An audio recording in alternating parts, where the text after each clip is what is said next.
for one person that has gotten a lot of heartbreaks in this life with God. We have broken God's heart so badly that even if it was we that her heart were broken like that, would have been gone by now.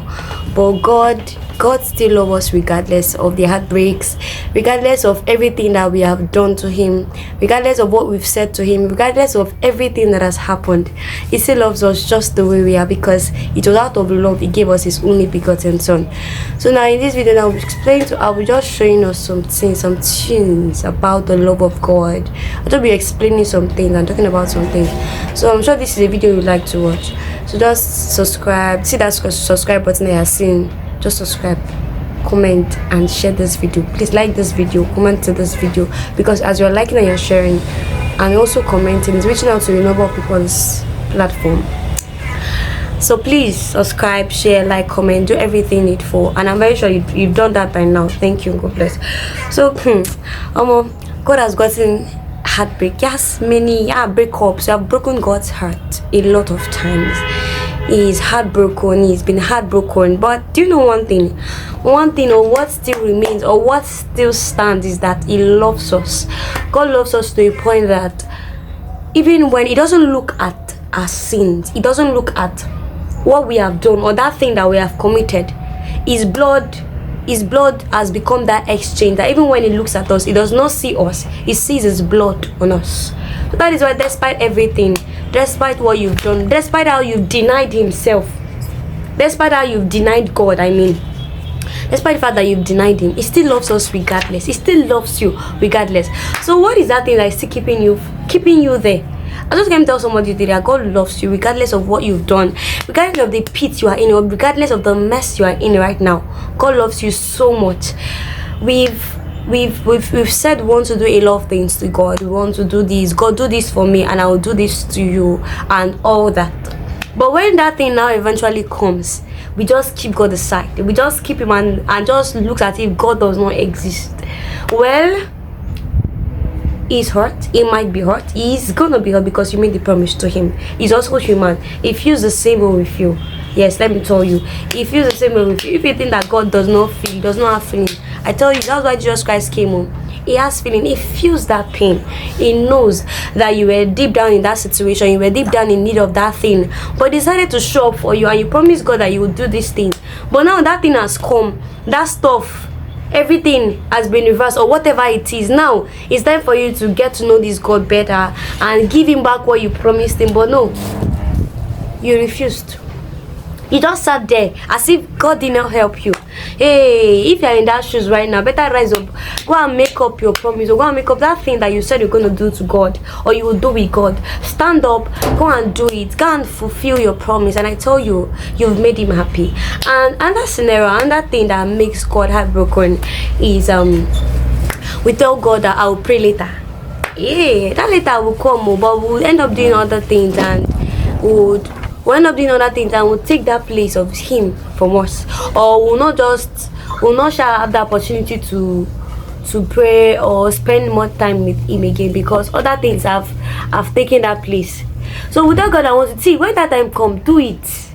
No matter what, just do it. Because if you tell God something, he works with time. Yes, he works with what you say. He works with what you do. He works with how you reference him in your heart. He works with that. So if you've said you're going to pray, you do this, you study the word, you're going to fast, you will talk to people about Jesus, and you've not done that, you're breaking his heart though, sincerely, because you can't just block him. You can't just keep him and wave him as if he does not exist. He does exist. So if you're in that kind of position, or if you've done that, or if you've said that, please, go and reshuffle your schedule. Go and see how you can put God at the beginning of your day. At the end of the day, you need to spend time with God. You need to spend time with him. You need to spend time with the one that created you. Also, another thing that breaks God's heart is those times that we tell God that we will do this and that. We tell God that I am yet to do this, I will do this, I will do this, I'll do a lot of things for you. God, I'm rooting for you. This 2025, shy. God, I'll do plenty things for you. Well, 2025 just began actually. So don't break his heart by shutting up, or don't break his heart by staying there or by remaining there. He's always waiting for you. He's waiting for you. He's always right there waiting for you. Also, another thing that breaks God's heart is the fact that we deny him. We deny him.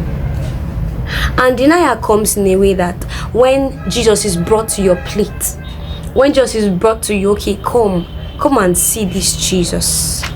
Just like the way, I think it was Peter, that met Nathaniel. I said, come and see this Jesus that I've been talking about.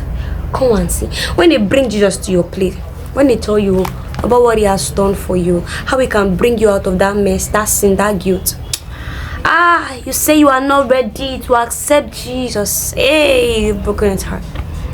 After all that he has done for you, after dying for you on the cross, after taking that heavy cross for your sake, then you say you don't want to accept him. Why?